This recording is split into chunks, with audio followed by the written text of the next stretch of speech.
Hello and welcome to Network Africa. I am Amarachi Ubani. Today we're beginning with an update on the horrific attack on Garissa University, northeast of Kenya, which left 147 people dead yesterday. Authorities have begun moving the bodies of the victims out of campus to the capital, Nairobi, to have them identified. And that's just because mortuaries in Garissa are already overwhelmed with the number of bodies that have been brought in. Burial ceremonies have been planned, though, for the Muslims among them. In one of the biggest single attacks on Kenyan soil since the 1998 U.S. Embassy bombing, gunmen from the Islamist militant group Al-Shabaab stormed the university and killed at least 147 people and left dozens others injured on Thursday.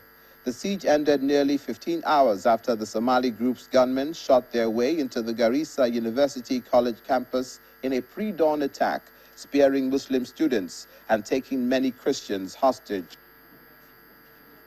Interior Minister Joseph Nkaseri said 4 gunmen strapped with explosives were behind the attack, the same number that killed 67 people during the 2013 bloodbath at a shopping mall in Nairobi. The threat has been eliminated. We have been able to confirm that 4 terrorists have been killed. The number of the terrorists was never confirmed. So the officers on the ground are saying 90% of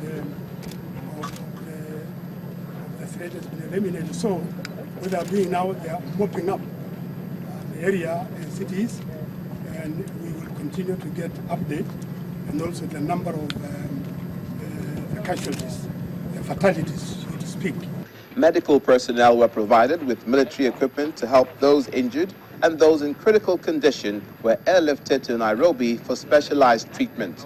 Police and soldiers surrounded the campus and exchanged gunfire with the attackers throughout the day, but were repeatedly repelled. At least 79 people were injured and many airlifted to Nairobi. Al-Shabaab, who carried out the deadly attack on the Westgate shopping mall in Nairobi in 2013, claimed responsibility for the raid on the campus in Garissa, a town 200 kilometers from the Somali border. The group has links to Al-Qaeda and a record of raids on Kenyan soil in retaliation for Nairobi sending troops to fight it in its hometown of Somalia. Well, despite the blankets of fear and horror that is spread across the town of Garissa, extending to Nairobi, citizens are courageous enough to call for tolerance and unity. Details emerged yesterday. The attack was carried out by masked Al-Shabaab gunmen who showed up on campus shooting indiscriminately at first and then began to target the Christians among them. More than 20 security officers were killed by a sniper at the university, and more than 500 students managed to escape.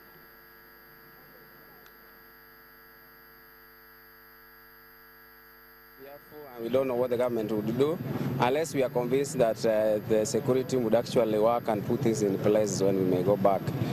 But we are afraid that when the situation continues, then some of us are likely maybe to go back to their places, because you cannot work to a place where there's no security at all. We think that the security should do more. They should act on intelligence promptly. And any information that they get from the public or any other source, they should act on it so that they can rescue the situation before it gets bad like it did yesterday. Well, there have been reactions to the attack on the university in Kenya, one coming from the U.S. President Barack Obama, who's condemned the attack and condoled with the nation of Kenya. His condolence was made in a statement in which he extended condolences to the families and their loved ones, and made known the U.S. is assisting the Kenyan government to tackle the insurgency of the group Al-Shabaab. U.S. President is scheduled to be in Kenya in July for the 2015 Global Entrepreneurship Summit, the leading U.S. government forum which promotes economic growth through entrepreneurship. This will be Mr. Obama's 4th visit to sub-Saharan Africa as president. The attack on Garissa University has also struck a chord of compassion among world leaders who have condemned Al-Shabaab's latest activity in Kenya. The UN Secretary General, Mr. Ban Ki-moon, released a statement which was read to pressmen at the UN headquarters in New York by the Deputy UN spokesperson Farhan Haq, in which he expressed his grief over the incident. The Secretary General strongly condemns the terrorist attack this morning on Garissa University College in Kenya, which has left dozens dead and injured, with an unconfirmed number of students held hostage. He conveys his deeply felt condolences to the families of the victims and wishes a speedy recovery to the wounded. He hopes the situation will be brought quickly under control without further harm to those being held, and he calls for those responsible for today's attack to be swiftly brought to justice. The Secretary General reiterates his solidarity with the people and the government of Kenya, as well as the continuing support of the United Nations to Kenya and the countries of the region in their efforts to prevent and counter terrorism and violent extremism.